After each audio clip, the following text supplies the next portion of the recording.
Prophet Musa was born in a time when Pharaoh ordered every newborn boy killed, so his mother hid him with great fear and faith.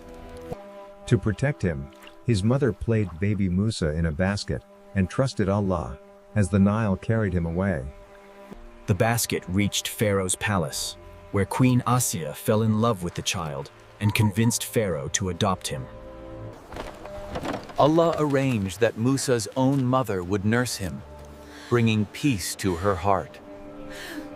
While trying to stop a conflict, Musa unintentionally caused a man's death and escaped in fear.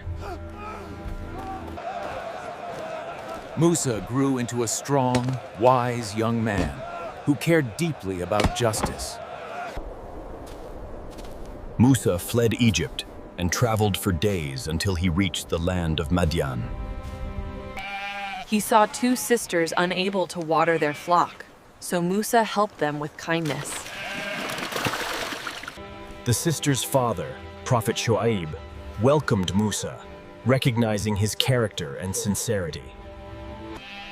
Musa married one of Shu'aib's daughters and lived in Madian for many years. After years, Musa began his journey back to Egypt with his family. He saw a strange fire on Mount Sinai and went to investigate. At the mountain, Allah spoke to Musa, choosing him as a prophet and messenger.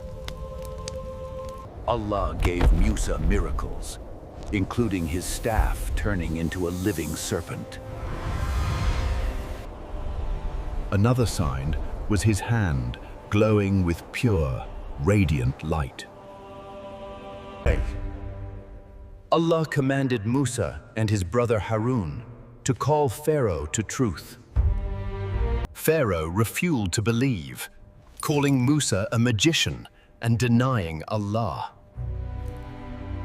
Allah's miracle overpowered them, and the magicians immediately believed in Musa. Pharaoh became furious and increased his oppression of the believers.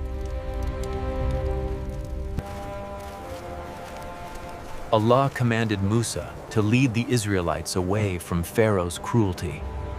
Pharaoh's army chased them with full force to capture them.